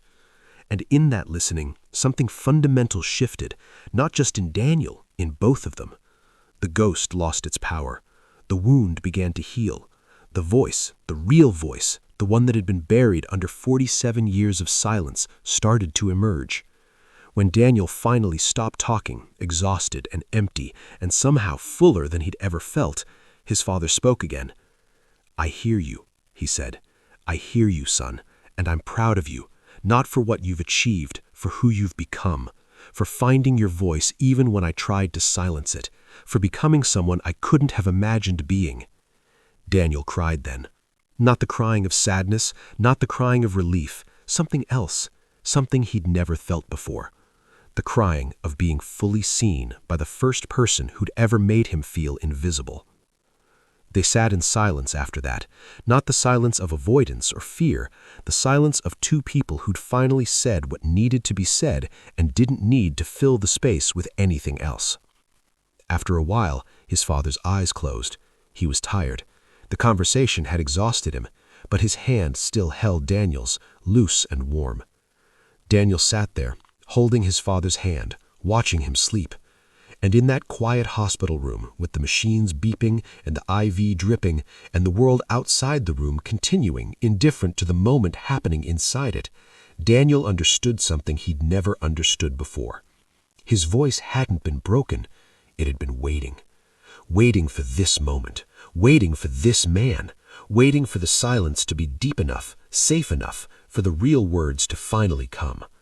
They had come. And now, for the first time in his life, Daniel knew what it felt like to speak and be heard by the one person who taught him in the beginning that being heard was impossible. That night, alone in a hotel room near the hospital, Daniel opened the book to a page he'd marked but never fully understood. The voice you're looking for isn't in your throat. It's in your history. It's in the places where you learned to be silent, the people who taught you that speaking was dangerous, the moments when your words were met with dismissal instead of attention. You can practice technique forever and never find your voice if you don't go back to those places, if you don't face the people who shaped your silence. This is the hardest work. Harder than grounding, harder than pausing, harder than any exercise in any book. This is the work of becoming someone who speaks not despite their history, but because of it.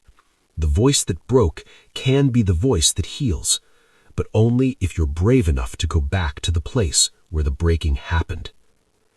Daniel closed the book, looked out the window at the town he'd spent 28 years running from. And for the first time, he didn't want to run. He wanted to stay, to visit his father again tomorrow, to keep talking, to keep listening, to keep healing. Because the voice that broke, he was learning, could indeed be the voice that heals. His voice. Finally. Part 6. The First True Sound. Daniel drove back to the city on a Sunday. 8 hours of highway, 8 hours of farmland and truck stops, and the endless gray of interstate pavement. But he barely noticed any of it. His mind was elsewhere, in a hospital room, at a dinner table, in a past he'd spent 28 years running from and finally turned to face. He felt different, not in the way he'd expected. He'd thought transformation would feel like a door opening, a light turning on, a sudden clarity that made everything obvious. Instead, it felt like exhaustion, like he'd been carrying a 100-pound backpack his whole life and only just realized it, not because the backpack was gone, but because he'd finally put it down long enough to feel how heavy it had been. He was raw, tender. Every memory, every word from that hospital room kept playing in his mind like a song he couldn't stop hearing. But he was also lighter. The knot in his throat, the one he'd had since childhood, the one that tightened every time he tried to speak. It was still there, but it had loosened, just slightly, just enough for him to notice it had always been tighter before. He didn't practice any techniques on the drive home, didn't rehearse, didn't prepare. He just drove and thought and let the miles pass beneath him like time itself was carrying him somewhere new.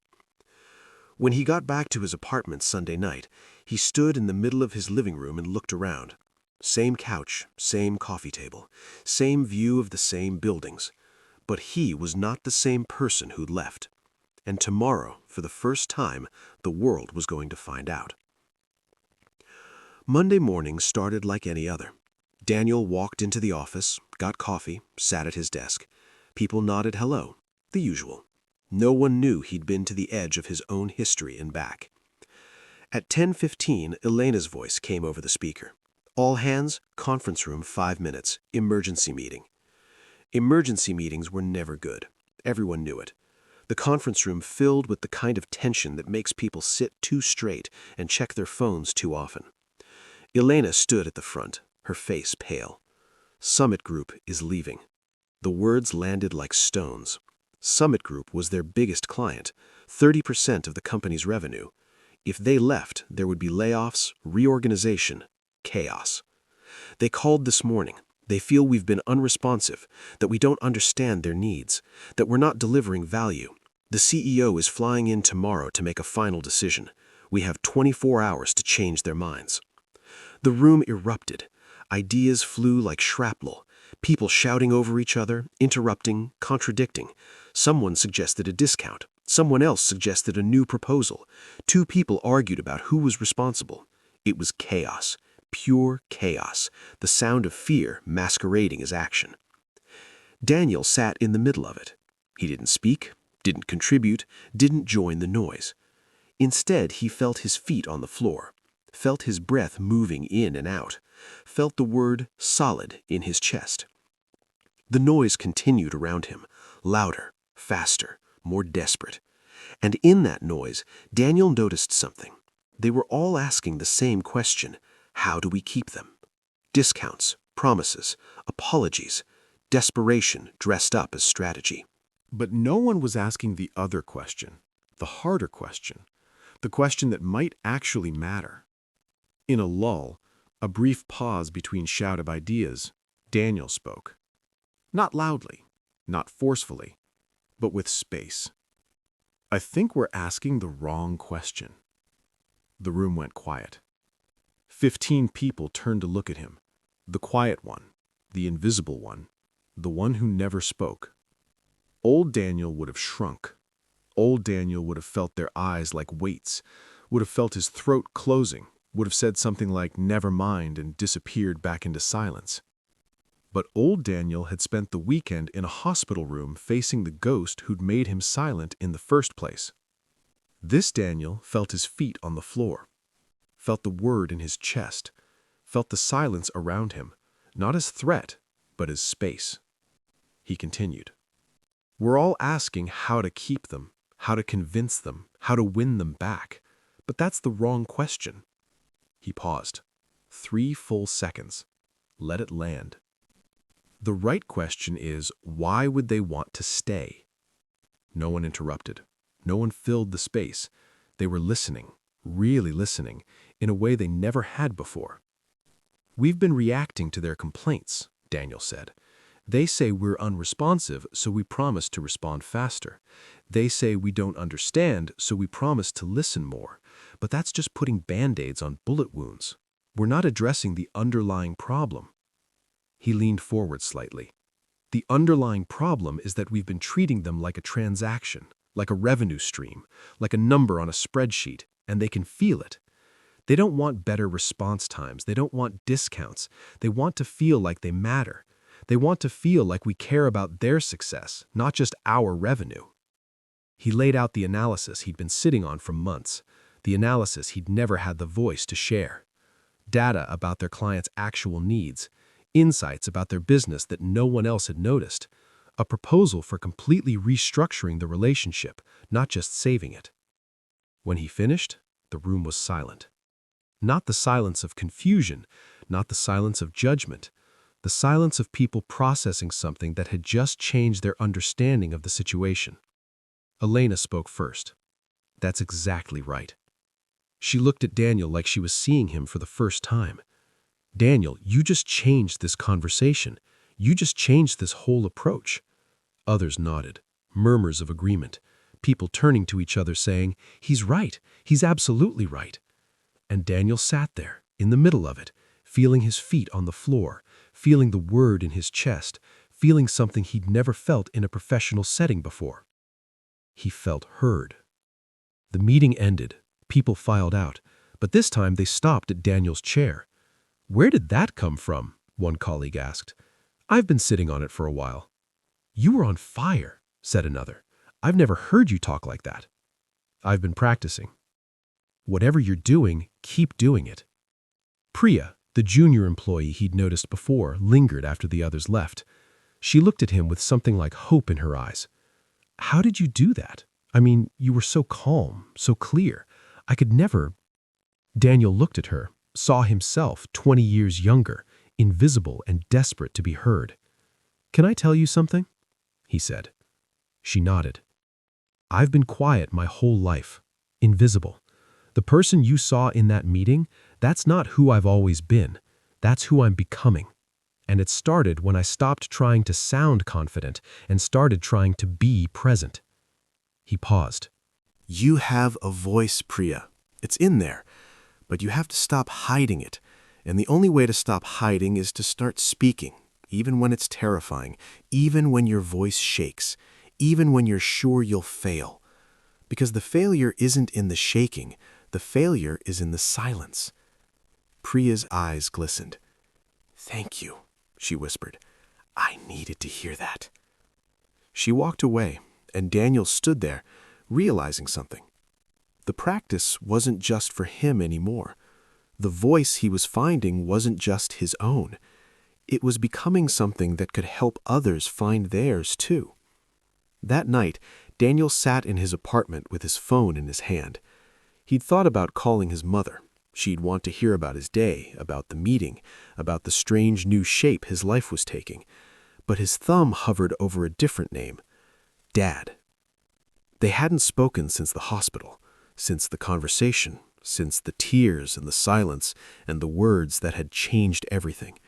He pressed call. His father answered on the second ring. His voice was still weak, still thin, but stronger than it had been. Daniel?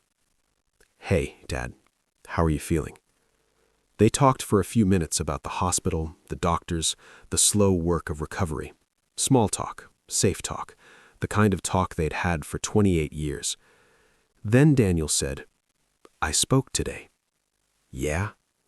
At work, big meeting, big client. Everyone was panicking, throwing out ideas, talking over each other. And I just spoke, really spoke, like you listened to me in the hospital, like what I had to say mattered. His father was quiet. People listened, Dad, not because I was loud or confident or brilliant, but because I was there, really there. And I think it's because of what happened with you, because you finally heard me, because I finally said what I'd been carrying for 47 years. A long silence.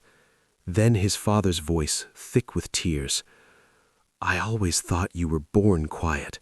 I thought that was just who you were. I didn't know I made you that way. I didn't know I was the reason. Daniel's throat tightened. I'm sorry, his father said. I'm so sorry. For all of it. For every time I interrupted. For every time I made you feel like you didn't matter. For every year you spent believing your voice wasn't worth hearing. 2 words, small words, words Daniel had waited 47 years to hear. I'm sorry. But now that they were here, they weren't small at all. They were everything. Daniel cried. His father cried. And in that shared silence, the kind of silence that isn't empty but full, something was healed that no book could ever touch. No technique, no practice, no grounding or anchor word or 3-second pause. Something that had been broken between a father and a son for 47 years finally began to mend. I love you, Dad. I love you too, son. And I'm proud of you. Not for the meeting, not for the speaking, for becoming someone I couldn't have imagined being. They talked for another hour, about everything, about nothing. About the simple miracle of 2 people who'd finally learned to listen to each other. When Daniel finally hung up, he sat in the quiet of his apartment, looking out at the city lights. His voice wasn't perfect. It would never be perfect. There would still be meetings where fear crept in, still be moments when old patterns tried to reassert themselves, still be work to do, practice to maintain, growth to continue. But for the first time in his life, Daniel knew something with absolute certainty. His voice was his. Not his father's, not his histories, not his fears. His. And that was enough. That was everything. The book had one more chapter. Daniel hadn't opened it in days. The hospital, the drive, the meeting, the call, it had all been too much. But that night, before sleep, he picked it up and turned to the final section. The title, The Voice That Owns Itself. He read the first line and smiled. You don't need to be the loudest person in the room. You don't need to dominate, control, or convince. You just need to be so fully in yourself that your presence makes space for others to find themselves too. That's real authority. Not domination, permission. Daniel closed the book, turned off the light, and for the first time in his life, fell asleep not hoping for a different tomorrow, but grateful for the one he'd just lived. Part 7. The Voice That Owns Itself. It happened 2 weeks after the summit group meeting. Daniel was at his desk, finishing a report, when he looked up to find Priya standing in front of him. She was holding a notebook so tightly her knuckles were white. Her eyes darted around the office like she was afraid of being seen. Daniel, do you have a minute? He gestured to the chair beside his desk. Of course. She sat down, perched on the edge, like she might need to flee at any moment. For a long time she didn't speak, just looked at her notebook, then at him, then back at her notebook. Finally, I need to know how you did it. How I did what? How you became, the person in that meeting, the one everyone listened to. Daniel looked at her, really looked, saw the tension in her shoulders, the way her voice barely carried across the 2 feet between them, the fear in her eyes that he recognized because he'd seen it in the mirror for 47 years. How did you know to come to me? He asked. Priya looked down. Because you used to be like me. I've watched you. For months you were the quietest person in every room. Then something changed. And now people listen when you speak. I need to know how. Daniel was quiet for a moment. He could have given her tips, techniques, The grounding exercise, the anchor word, the 3-second pause. All of it worked. All of it mattered. But techniques without source were just beautiful fountains with no water. So instead, Daniel told her a story. "When I was 8 years old," he began, "I had something to say. A fact about volcanoes I'd learned in school. I wanted to share it with my father at the dinner table, but he interrupted me before I could finish. 'Not now, Daniel. The adults are talking.'" Priya's eyes widened slightly. She recognized something. That happened 1,000 times, 1,000 small dismissals. By the time I was 12, I'd stopped trying. By the time I was 19, I'd stopped believing my voice mattered at all. I spent 30 years invisible, not because I had nothing to say, but because the first person I ever wanted to hear me never did. He paused, let the silence hold the space. "Then my father almost died. I went home. I sat in a hospital room with him, and for the first time in my life, I said everything I'd been carrying for 47 years. And he listened, really listened. And in that listening, something fundamental shifted. Not in my voice, in me." Priya was crying now, silently, tears running down her face. "Your voice matters, Priya. Not because of what you'll say, not because of how you'll say it, but because of who you'll be when you say it. The words are secondary. The source is everything." "How do I find the source?" she whispered. "You stop looking for it. You stop performing. You stop trying to be someone else. You just come home to yourself. Every day, in small ways. Feet on the floor, breath in your body. The willingness to be present instead of perfect." He leaned forward. "You're not broken, Priya. You're buried, and buried things can be dug up, but you have to be willing to do the digging. No one can do it for you." Priya sat there for a long moment, letting his words land. Then she nodded, wiped her tears, stood up. "Thank you," she said, and for the first time her voice didn't disappear at the end of the sentence. It landed. She walked away, and Daniel watched her go, understanding something he hadn't understood before. His voice wasn't just for him anymore. It was becoming something that could help others find theirs too. Over the next few weeks, Daniel started noticing changes, small ones at first, almost invisible. Priya spoke up in a team meeting, not loudly, not confidently, but present. She made a point about the southeast region that no one had considered, and when someone tried to talk over her, she didn't shrink. She paused, 3 full seconds, and then continued. The room listened. Elena started doing something different too. In meetings, after someone finished speaking, she'd pause before responding. Not a rushed, great point moving on. A real pause, letting the words land, letting the speaker feel heard. The whole rhythm of the meetings shifted, slower, deeper, more connected. Even Tom, who'd built his career on stealing quieter people's ideas, even Tom approached Daniel one day after a presentation. "Hey," Tom said, looking uncomfortable. "Can I ask you something?" Daniel nodded. That thing you do now, the way you speak, the pauses, the presence. How do you learn that? Because I've been watching you and I realize I don't have it. I've never had it. I've just been loud." Daniel looked at Tom, really looked, and for the first time, he didn't see an enemy. He saw someone else who'd learned the wrong lesson somewhere, someone else who'd been shaped by voices that taught him volume was the only path to being heard. "It's not something you learn," Daniel said. "It's something you stop running from. Yourself, I mean, the real you, the one beneath the performance." Tom frowned. "That sounds like self-help nonsense." "Maybe, but the day I stopped performing and started being present was the day people finally started listening.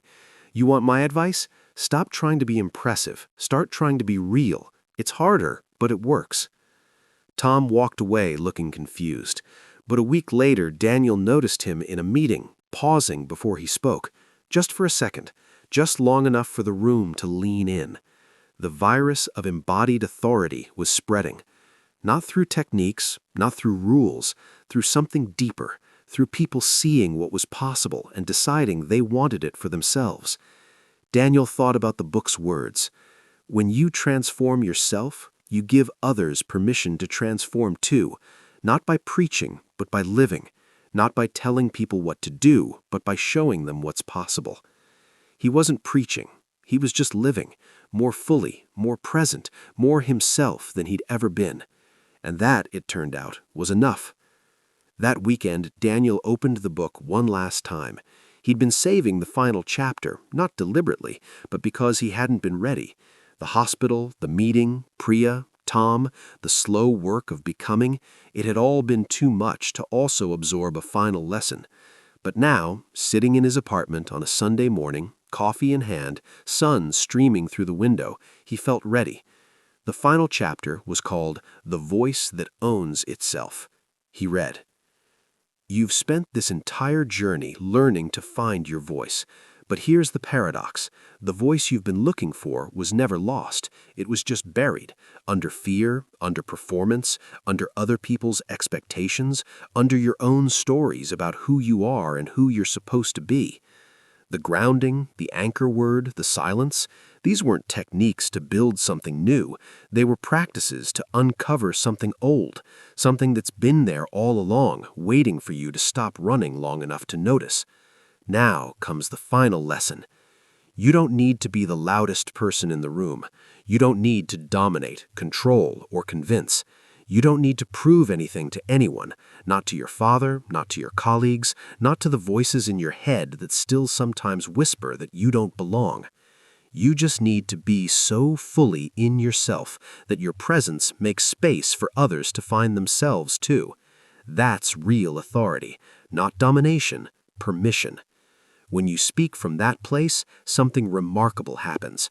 People don't just hear you, they feel you. And feeling, not hearing, is what they'll remember. They'll remember how you made them feel seen, heard, understood.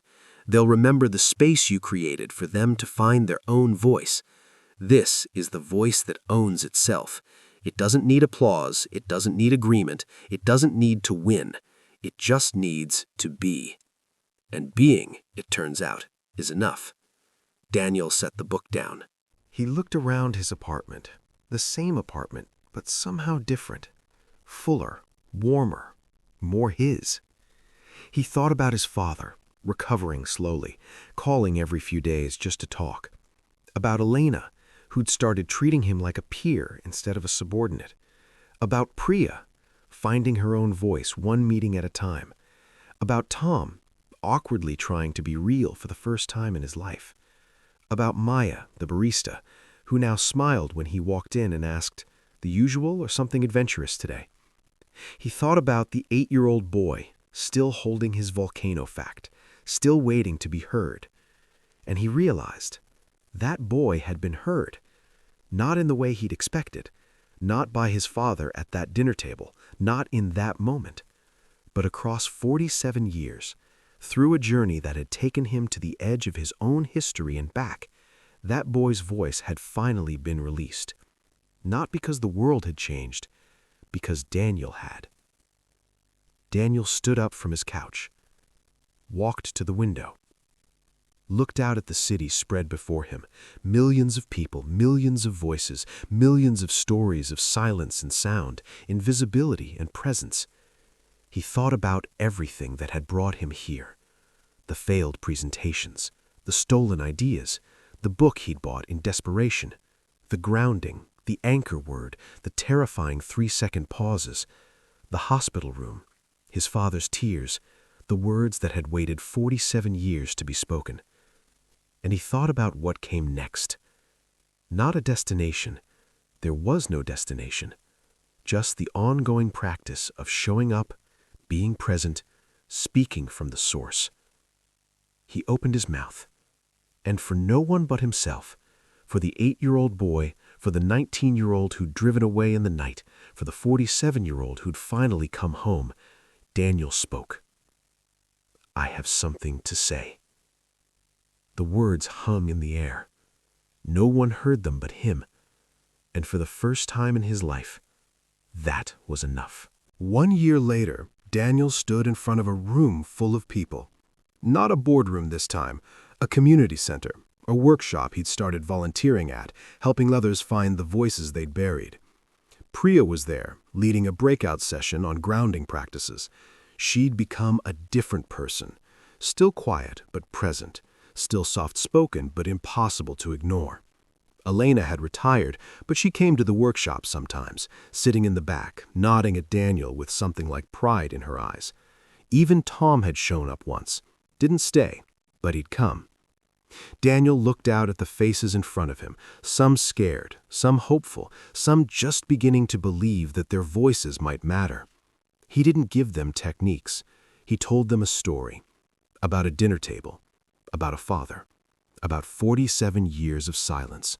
About a hospital room that changed everything.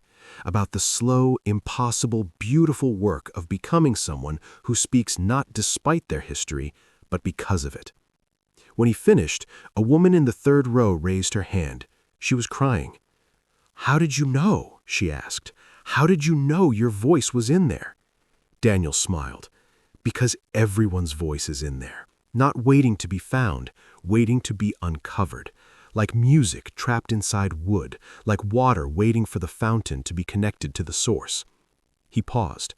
Let the silence hold the space. "You have something to say," he said. "You've always had something to say. The question isn't whether your voice matters. The question is whether you're brave enough to stop hiding it." The room was quiet. And in that quiet, Daniel heard something he'd been waiting his whole life to hear. The sound of people beginning to believe. Your voice isn't something you find. It's something you stop hiding, and the world is waiting to hear it.